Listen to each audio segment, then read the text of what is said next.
बिस्मिल्लाहिर्रहमानिर्रहीम। अस्सलामुअलैकुम dear students. 6th online lecture of statistical mechanics and the topic is statistical concept of entropy। Previous lecture में हमने discuss किया था entropy in the point of view of thermodynamics. तो आज हम स्टैटिस्टिकल में देखेंगे कि इंट्रॉपी का कंसेप्ट क्या है। कि आज के लेक्चर्स में हम ये तीन जो टर्म्स हैं वो डिस्कस करेंगे। First, statistical concept of entropy, dimension of entropy, dimension of change in entropy. यहाँ पे हम प्रूव करेंगे कि इंट्रॉपी जो है वो डायमेंशनलेस है या उसकी कोई डायमेंशंस होती हैं। And dimensions of change in entropy, और डायमेंशंस क्या होती हैं चेंज इन इंट्रॉपी की। तो हम स्टार्ट करते हैं।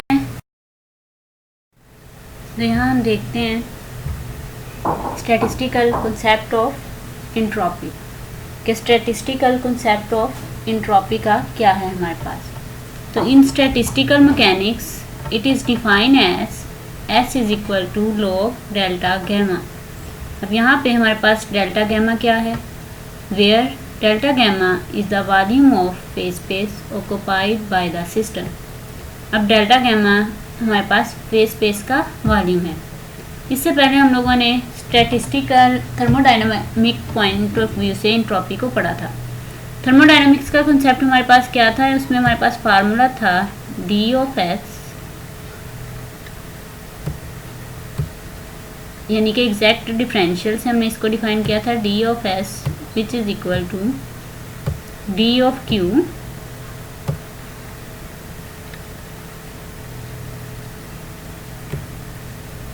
D of Q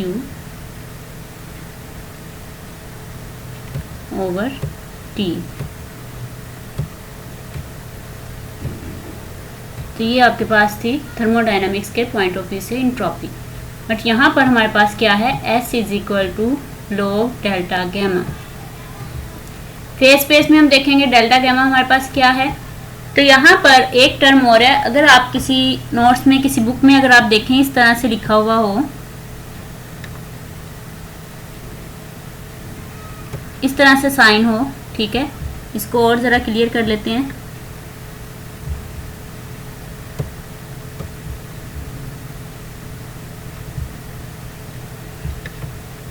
देखिए इस तरह से, ठीक है। तो ये जो साइन है वो स्टैटिस्टिकल मैकेनिक्स में इंट्रॉपी को डिनोट करता है कि स्टैटिस्टिकल मैकेनिक्स में हम इंट्रॉपी को किस तरह से लिखते हैं। तो ये टर्म जो है वो स्टैटिस्टिकल के लिए यूज़ होती है फॉर इंट्रॉपी। तो यहाँ पे हम डिफाइन करने लगे थे फेज स्पेस। फेज स्पेस हमारा जो फर्स्ट लेक्चर था स्टैटिस्टिकल मैकेनिक्स का, उसमें हमने फेज स्पेस को जो है एक्सप्लेन किया था कि फेज स्पेस क्या है, ठीक है। अब यहाँ पे जस्ट हम ओवरव्यू करेंगे कि फेज स्पेस क्या है। तो फेज स्पेस हमारे पास थी 6 डायमेंशनल में स्पेस, यानी कि जिसमें हमारे पास 3 जो हैं वो मोमेंटम के कोऑर्डिनेट्स आते थे और 3 आपके पास पोजीशन के कोऑर्डिनेट्स आते थे, ठीक है। 3 मोमेंटम के, और इसको हम P और Q से डिनोट करते थे। तो ये आपके पास फेज स्पेस थी जो 6 डायमेंशनल थी, यानी कि 3 coordinates of position and 3 coordinates of momentum make a phase space. अब जो डेल्टा गैमा है वो उस फेज स्पेस का वॉल्यूम होगा जहाँ पे वो सिस्टम जो है वो उस वॉल्यूम को ऑक्युपाइड करेगा। अब नेक्स्ट हमने लिखा है greater the volume occupied by the system nearly equal to the greater the entropy of system। कि जितना सिस्टम का जो वॉल्यूम है वो ग्रेटर होगा उतनी ही उस सिस्टम की इंट्रॉपी जो है वो ज़्यादा होगी।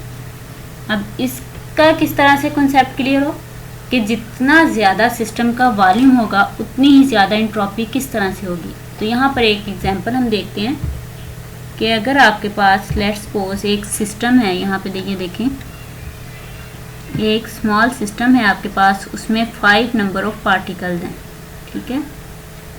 ये एक स्मॉल सिस्टम है, इसमें ये देखें 5 नंबर ऑफ पार्टिकल्स हैं। अब इसका वॉल्यूम क्या होगा, ये देखिए जितने इसका ये क्यूब है, एक सिस्टम है, इतना ही इसका वॉल्यूम आ जाएगा, क्योंकि वॉल्यूम आपको पता है length multiply by width multiply by height, तो ये उस सिस्टम का वॉल्यूम आ जाएगा। अगर आपके पास 10 नंबर ऑफ पार्टिकल्स हैं लेट्स सपोज, तो उसके लिए आपको जगह भी यानी कि ज़्यादा चाहिए, सिस्टम भी बड़ा चाहिए, तो उसके लिए उसका वॉल्यूम भी क्या होगा, आप देख रहे हैं कि इंक्रीज़ कर जाएगा। 1 2 3 4 5 6 7 8 9 एंड 10 नंबर ऑफ पार्टिकल्स हैं, तो वो सिस्टम जो है उसका वॉल्यूम भी ज़्यादा होगा। अब इंट्रॉपी किस तरह से ज़्यादा होगी, यहाँ पे एक और एग्जांपल छोटी सी, कि अगर एक छोटा सा रूम है उसमें 5 स्टूडेंट्स के बैठने की जगह है, स्पेस इतनी है कि ओनली 5 स्टूडेंट कैन सिट। अब यहाँ पे अगर आप 5 से ज़्यादा स्टूडेंट्स चाहते हैं कि वहाँ पे आएँ, तो आपको उसके लिए ज़्यादा स्पेस वाला बड़ा रूम चाहिए। तो फिर आपके लिए वहाँ पे क्या होगा, उस रूम का आप क्या करेंगे, या तो उसी रूम का वॉल्यूम जो है वो ज़्यादा कर देंगे, बड़ा रूम ले लेंगे उसकी जगह, या उसी को बड़ा करके बना लेंगे। इसी तरह से कि आपको पता है कि आपके पास 10 स्टूडेंट्स हैं, तो इस तरह से जितना नंबर ऑफ पार्टिकल्स हैं उससे उसका वॉल्यूम भी जो है वो सिस्टम का इंक्रीज़ कर रहा है। अब एंट्रोपी किस तरह से इंक्रीज़ करेगी, अब ये देखिए 5 स्टूडेंट्स हैं, अगर 5 चेयर्स हैं तो वो 5 चेयर्स पे बैठ जाएंगे। अब अगर पहला स्टूडेंट आता है तो उसके पास 5 प्रोबेबिलिटी है वो किसी भी चेयर पे बैठ सकता है, ठीक है। तो इस तरह से उसमें जो है वो 5 सीट्स हैं, तो 5 दफ़ा हर स्टूडेंट्स अगर चेंज भी करे एक दूसरे के साथ, तो 5 टाइम्स जो है वो एक स्टूडेंट जो है वो चेंज कर सकते हैं। लेकिन अगर 10 नंबर ऑफ पार्टिकल्स हैं तो वो ज़्यादा पॉसिबिलिटीज़ हो जाएंगी। 10 स्टूडेंट्स हैं तो 10 टाइम्स उसकी वो इंक्रीज़ कर जाएगी। इसी तरह से जैसे यहाँ पे स्टूडेंट्स कम हैं तो रैंडमनेस भी कम होगी, स्पेस भी कम है। अगर स्टूडेंट्स ज़्यादा हो जाएं तो रैंडमनेस भी उनकी बढ़ जाएगी, स्पेस भी ज़्यादा है। तो इस तरह से जब रैंडमनेस बढ़ेगी तो हमारी सिस्टम की इंट्रॉपी भी क्या होगी, इंक्रीज़ कर जाएगी, क्योंकि इंट्रॉपी क्या होती है, disorderness of the system. General definition इसकी हमने की थी, डिसऑर्डरनेस ऑफ द सिस्टम, कि वहाँ पर जो है वो सिस्टम को डिस्टर्ब कर दे, जो कोई चीज़ डिसऑर्डरनेस हो जाए यानी कि एक तरतीब ना रहे, उसमें ज़्यादा पॉसिबिलिटीज़ हों, तो वहाँ पे प्रोबेबिलिटीज़ ज़्यादा हों, स्टेट्स ज़्यादा हो जाएं, तो वो हमारे पास एंट्रोपी जो है वो सिस्टम की इंक्रीज़ कर जाती है। अब स्टेट्स ज़्यादा होने से क्या मतलब है, लास्ट टाइम भी हमने डिस्कस किया था, अगर आपके पास एक डाइस है, अब उस पर 1 है, यानी कि एक लूडो का दाना है, आप चाहते हैं कि उस पर 1 आए, तो 1 एक टाइम ही आ सकता है, उस पर एक ही प्रोबेबिलिटी है, उसकी एक ही स्टेट है। अगर 2 डाइस हैं आपके पास, दोनों पर आप चाहते हैं 1 1 आए, देन ये स्टेट्स 2 हो जाएंगी, लेकिन उसकी प्रोबेबिलिटी क्या है, एक ही टाइम में दोनों पर अगर 1 1 आए वो एक ही दफ़ा आ सकता है, ठीक है। अगर इस पर 1 आ जाए, इस पर कोई और डिजिट आ जाए, वो 1 तो नहीं ना, हम ओनली 1 को ऑब्जर्व कर रहे हैं कि 1 आना चाहिए, तो वो इसकी 2 स्टेट्स हैं, तो लेकिन एक ही प्रोबेबिलिटी है, एक ही कम्बिनेशन है जब ये दोनों पर 1 आएगा। इसी तरह से अगर आपके पास 3 है तो उसकी देखें आप कम्बिनेशन बढ़ जाएगा, उसकी स्टेट्स बढ़ जाएंगी। ये देखिए पहले पर अगर 1 आ जाता है तो दूसरे पर अगर पहले पर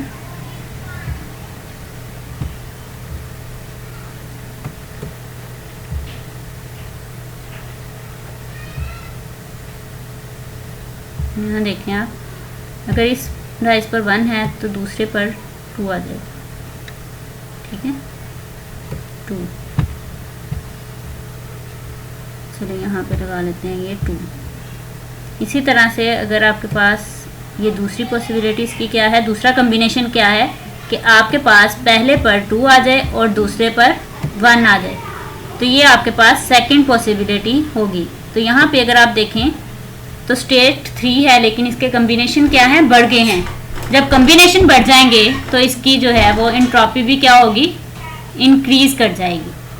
तो इस तरह से greater the volume occupied by the system greater the entropy of the system, यानी कि यहाँ पर 2 डाइस थे आपके पास, ये आपके पास स्टेट्स कम थी, उनकी एंट्रोपी भी क्या होगी, कम होगी। जब स्टेट्स ज़्यादा होगी तो उसके सिस्टम की एंट्रोपी भी क्या होगी, ज़्यादा हो जाएगी।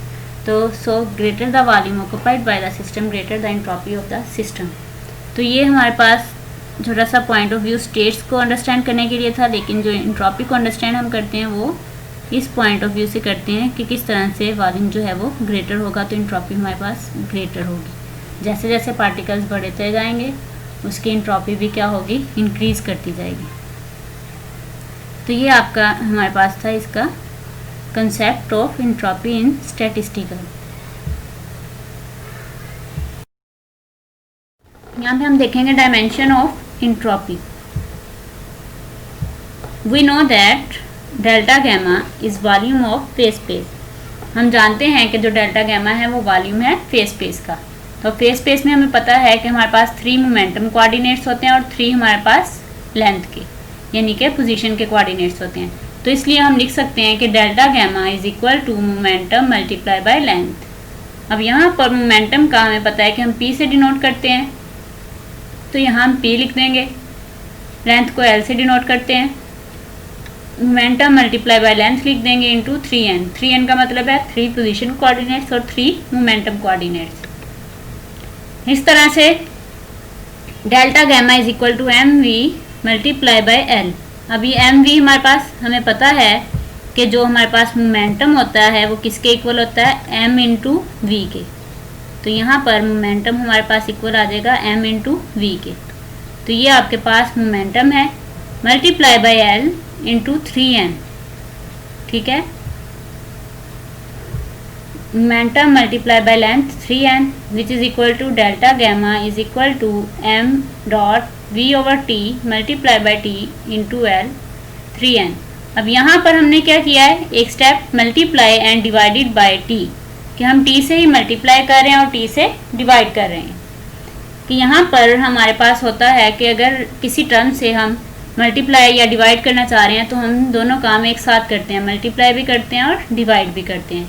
तो जब हम t से मल्टीप्लाई और डिवाइड करेंगे तो आप देखेंगे यहाँ पर कि ये जो आपके पास टर्म है v ओवर t, ये आपके पास क्या बन जाएगी, एक्सीलरेशन बन जाएगी। ठीक है, तो v ओवर t यानी कि rate of change of velocity is equal to acceleration. तो यहाँ पर हम m a लिख देंगे, ये जो t होगा आपका साथ में मल्टीप्लाई हो जाएगा multiply by l into 3n। तो ये आपके पास डेल्टा गैमा की टर्म्स आ जाएंगे। नेक्स्ट अगर आप देखें तो हमें पता है कि F is equal to m a होता है। ठीक है, यानी कि फोर्स हमारी किसके इक्वल होती है, मास इंटू एक्सीलरेशन। तो अब यहाँ पे we know that F is equal to m a, कि हम जानते हैं कि F is equal to m a है, तो हम यहाँ पे एम ए की जगह पे क्या लिख देंगे, F लिख देंगे multiply by T into L into 3n। तो यहाँ पर delta gamma is equal to F, ये L हम अगर इस साइड पे लिख लें, F into T into 3n।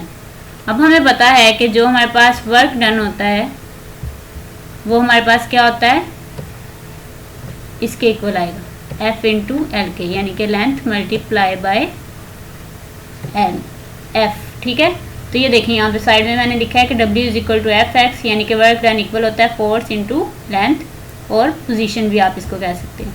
तो ये आपके पास आ जाएगा work done multiply by time in raise to power 3n। So the dimension of Planck's constant is W into t. तो डायमेंशन हमारे पास क्या आ जाएंगी प्लांक्स कांस्टेंट की, W इंटू टी। ये मैंने क्यों लिखा है कि यहाँ पे जो हमारे पास डेल्टा गैमा आ रहा है उसकी जो हमारे पास डायमेंशंस आ रही हैं वो किसके इक्वल आ रही हैं, वर्क मल्टीप्लाई बाय टाइम।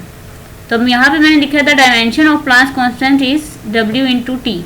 अब ये छोटी सी एक असाइनमेंट है स्टूडेंट्स के लिए जो आपने सॉल्व करके इसको लिखना है कि जो आपके पास प्लांक्स कांस्टेंट होता है वो किसके इक्वल होता है और उसके यूनिट्स क्या होते हैं, देन उसकी डायमेंशन किस तरह से W इंटू टी आती हैं। तो उसको जब आप फाइंड आउट करेंगे तो आप देख लेंगे कि आपके पास W इंटू टी है।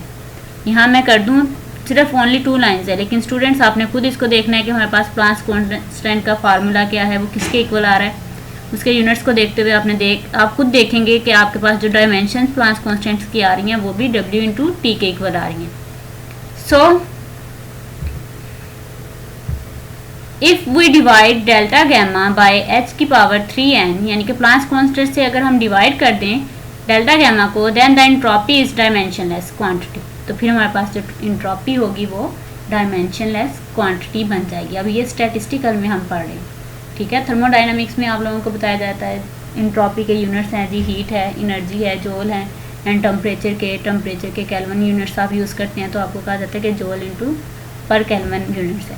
लेकिन जो स्टैटिस्टिकल मैकेनिक्स है उसमें एंट्रोपी की अगर हम डायमेंशंस फाइंड आउट करें इस फार्मूले से जो आपको एंट्रोपी का स्टैटिस्टिकल मैकेनिक्स में दिया गया है, तो उसमें आपके पास एंट्रोपी जो है वो डायमेंशनलेस क्वांटिटी बन जाती है। अभी आपने जस्ट एंट्रोपी की डायमेंशन जो हैं वो फाइंड आउट की हैं, तो आप उसके यहाँ पे ये एक टर्म से मल्टीप्लाई कर रहे हैं, इसलिए उस टर्म से डिवाइड कर रहे हैं, सॉरी, उस टर्म से कि आपके पास जो डायमेंशन आ रही हैं वो उस टर्म के इक्वल आ रही हैं। अगर उस टर्म से हम डिवाइड कर देंगे तो फिर हमारे पास जो एंट्रोपी होगी स्टैटिस्टिकल में वो डायमेंशनलेस हो जाएगी। लेकिन मोस्टली हम इसको एंट्रोपी को जस्ट स्टडी नहीं करते, हम करते हैं चेंज इन एंट्रोपी। ठीक है, उसकी प्रॉपर्टीज़ में कि चेंज इन एंट्रोपी जो है वो हम फाइंड आउट करते हैं। तो इसलिए हमारे लिए ज़रूरी है कि हम देखें कि चेंज इन एंट्रोपी की डायमेंशंस क्या हैं। तो ये आपके पास सिंबल जो था वो स्टैटिस्टिकल मैकेनिक्स में एंट्रोपी को डिनोट कर रहा है। तो एंट्रोपी किसके इक्वल थी? लॉग डेल्टा गैमा के। अब यहाँ पे डेल्टा गैमा की ही मैंने क्यों यूनिट्स फाइंड की हैं? इसीलिए कि हमारे पास जो फार्मूला था एंट्रोपी का उसमें लॉग था और उसके अलावा डेल्टा गैमा था, तो इसलिए हमें डेल्टा गैमा की यूनिट्स फाइंड आउट करनी पड़ेंगी, लॉग की यहाँ पे यूनिट्स नहीं।